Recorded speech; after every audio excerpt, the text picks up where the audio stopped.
नमस्कार। आप सबका एक बार फिर स्वागत है शशांक फाइनेंशियल क्लासेस में। आज हम जो है एलआईसी के एक बड़े ट्रेंडिंग प्लान जो कि आजकल बहुत ट्रेंड में है, जीवन लाभ टेबल नंबर 936 936 के बारे में जो है जानेंगे और समझेंगे कि जीवन लाभ क्या है, क्या उसके टर्म एंड कंडीशंस है, उसकी मैच्योरिटी वैल्यू क्या है, कैसे होती है, कब मिलती है, कितने तरह के फॉर्मेट्स हैं, कितने साल तक के लोगों का वो हो सकता है, कितने साल तक के लोगों का लेना बेनिफिशियल रहेगा। ठीक है, कौन कौन से राइडर्स उसमें ऐड कर सकते हैं। ठीक है, ये सारी बातें जो है उसका पेडअप, उसका सरेंडर क्या है, हम अपने इस वीडियो में देखेंगे। तो आइए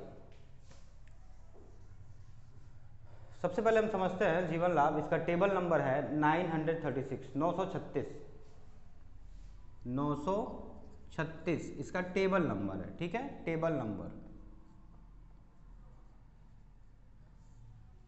मतलब इस टेबल नंबर से इसको जो है एलआईसी पहचानती है कि ये हमारा जीवन लाभ प्लान है, इस टेबल नंबर से। ठीक है, चलिए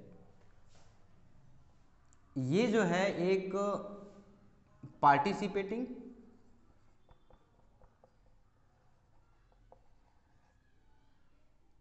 नॉन लिंक्ड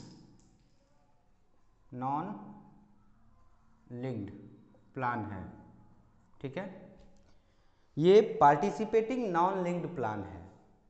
इसका मतलब क्या हुआ कि आपको बोनस दिया जाएगा, कंपनी को जो बेनिफिट्स होंगे, इस प्लान में आपने पैसा इन्वेस्ट किया तो कंपनी को जो बेनिफिट होगा हर फाइनेंशियल ईयर में, हर फाइनेंशियल ईयर के लास्ट में या उसमें जब भी उसको बेनिफिट होगा तो वो क्या करेगी कि आपको बोनस प्रोवाइड करेगी इस प्लान के प्रीमियम के एवज में। ठीक है, चलिए नॉन लिंक्ड का मतलब क्या है कि ये जो है ये यूलिप प्लान नहीं है, मार्केट प्लान नहीं है। मतलब ये है कि इसमें मैच्योरिटी के घटने की संभावना बहुत ही कम है। ठीक है, रिस्क इसमें जो है आपके पैसे के डूबने का रिस्क कम है। ठीक है, ये कोई शेयर मार्केट का प्लान नहीं है कि ये जो है 10 लाख भी हो सकता है और 50 लाख भी मैच्योरिटी हो सकती है, ऐसा नहीं है। ठीक है, तो ये जो है नॉन लिंक्ड प्लान है। नॉन लिंक्ड प्लान का बेसिकली मतलब ये भी होता है कि इसका जो इन्वेस्टमेंट है, जो पैसा है, वो एलआईसी ऐसी जगह इन्वेस्ट करेगी जहाँ से उसको जो है बेनिफिट मिलना ही मिलना है। ठीक है, मतलब एक सिक्योर इन्वेस्टमेंट जिसको आप जो है फिनेंशियल टर्म्स में बोलते हैं, वो एक सिक्योर इन्वेस्टमेंट इसका करेगी। जैसे कि गवर्नमेंट सिक्योरिटीज़ में वो पैसा इन्वेस्ट कर सकती है। ठीक है, जो है बॉन्ड्स को परचेज कर सकती है, लॉन्ग टर्म कैपिटल लोन्स भी दे सकती है, स्टेट हाईवेज, रेलवेज, ठीक है, तमाम जो है राज्य सरकारों को, ठीक है, तमाम डिपार्टमेंट्स को जो है लोन एलआईसी इस इन्वेस्टमेंट्स का पैसा दे सकती है। ठीक है, चलिए तो ये तो हो गया पार्टिसिपेटिंग और नॉन लिंक्ड का मतलब। ठीक है, अब हम आते हैं कि ये प्लान कितने फॉर्मेट्स में बटा हुआ है। ठीक है, कितने साल तक इसको परचेज किया जा सकता है। ठीक है, और कितने एज रिक्वायरमेंट क्या है इसकी, इसमें कौन कौन से राइडर्स ऐड हो सकते हैं, additional benefits, additional add on covers जो है, वो सारी चीज़ें हम इसमें देखेंगे। फिर हम देखेंगे कि मैच्योरिटी कैसे कैलकुलेट की जा रही है, स्टेप बाय स्टेप हम देखेंगे। ठीक है, सबसे पहले हम आते हैं एज पे, एज फैक्टर पे। कितने साल का जो है इंसान इसको परचेज कर सकता है या ले सकता है। ठीक है, तो देखिए जो मिनिमम एंट्री एज है, मिनिमम एज जो है वो है इसमें 8 ईयर्स। ठीक है, 8 ईयर्स मिनिमम एज है और मैक्सिमम एज है 59। एक और एज का फॉर्मेट इसमें दिया जाता है, जैसे दो तो एक मिनिमम और एक मैक्सिमम, मतलब कि कितने साल तक के लोग जो है इसको परचेज कर सकते हैं। तो 8 साल तक इसका जो है मिनिमम है। 8 साल से नीचे अगर कोई इंसान है, कोई बालक है, कोई लड़की है, तो उसका ये प्लान नहीं हो सकता है। 8 साल का हो गया है तो ये प्लान ही इज एलिजिबल, ठीक है, to take this plan. Maximum कितना 59, मतलब 59 के बाद 60, 62, 61 जो भी एज ग्रुप्स हैं वो लोग इस प्लान को परचेज नहीं कर सकते हैं। ठीक है, लेकिन एक और एज है जिसको हम बोलते हैं maximum maturity age. Maximum maturity age है 75 ईयर्स। इसका क्या मतलब है? इसका ये मतलब है कि मान लीजिए कि 59 ईयर्स की एज में किसी ने प्लान परचेज कर लिया, तो एलिजिबिलिटी तो है कि वो परचेज कर सकता है। तो वो प्लान, वो कितने साल तक उसका रिस्क कवर उठा सकता है वो plan, that is your maximum maturity age, ठीक है, and that is 75। It means कि 59 ईयर्स का आदमी, ठीक है, कितने साल का प्लान ले सकता है? 21 साल का प्लान ले सकता है। 75 माइनस 59 दैट इज 21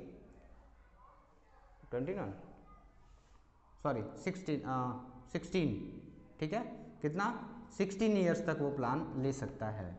मतलब 59 साल का आदमी 16 साल तक जो है प्लान ले सकता है। 16 साल तक उसका रिस्क कवर एलआईसी जीवन लाभ प्लान के थ्रू उठा सकती है। कंफर्म?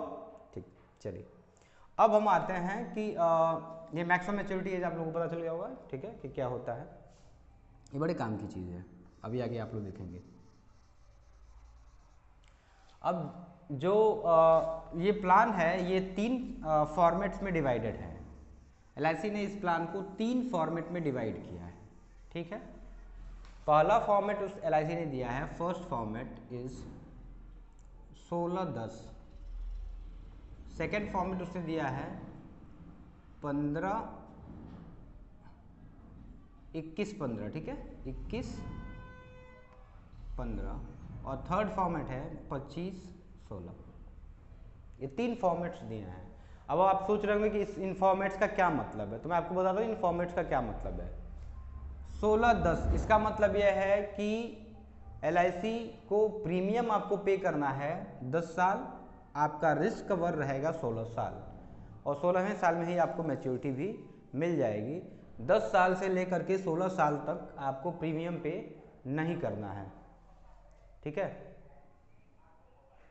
ठीक है। फिर आते हैं हम 21-15। इसमें क्या है कि आपको प्रीमियम 15 साल पे करना है और आपका रिस्क कवर या आपकी मैच्योरिटी आपको 21 साल तक मिलेगी, 21वें साल में मिलेगी। मतलब रिस्क कवर 21 साल तक रहेगा और मैच्योरिटी 21वें साल में मिलेगी। 16-25 का मतलब है कि प्रीमियम 16 साल पे करना है और आपका रिस्क कवर 25 साल तक रहेगा, मैच्योरिटी आपको 25वें साल में मिलेगी, ठीक है। चलिए, तो ये 3 फॉर्मेट्स में एलआईसी ने इस प्लान को डिवाइड किया है, ठीक है। चलिए, अब तीनों प्लान्स में जो है प्लान्स की जो है अलग अलग क्या है, एंट्री एज हो सकती है, ठीक है, कि किस एज ग्रुप का आदमी कौन से प्लान को लेगा, कौन से प्लान को नहीं लेगा, ठीक।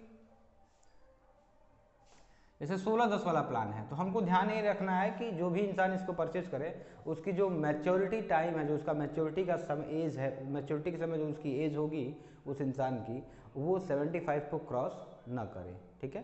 सिर्फ ये हमको ध्यान में रखना है, फिर इस प्लान को जो है हम डिज़ाइन कर सकते हैं या हम बता सकते हैं कि कौन से इंसान किस फॉर्मेट को ले सकता है। जैसे जो 59 ईयर्स का आदमी है वो सिर्फ ये फॉर्मेट ले सकता है, ये फॉर्मेट वो चूज़ नहीं कर सकता है, और ये फॉर्मेट वो चूज नहीं कर सकता है। क्यों? क्योंकि 59 और इसका जो मैक्सिमम वो रिस्क कवर टाइम है 16, 59 प्लस 16 कितना होता है 75, तो 75 हो गया, वो नहीं ले सकता है, उसके बाद तो मैच्योरिटी मिलेगी नहीं। तो 59 प्लस 21 75 को एक्सीड कर जाएगा। इट मीन्स कि उसको अब प्लान नहीं मिल सकता है ये वाला, ठीक है। ऐसे थर्ड वाला भी नहीं मिलेगा, ठीक।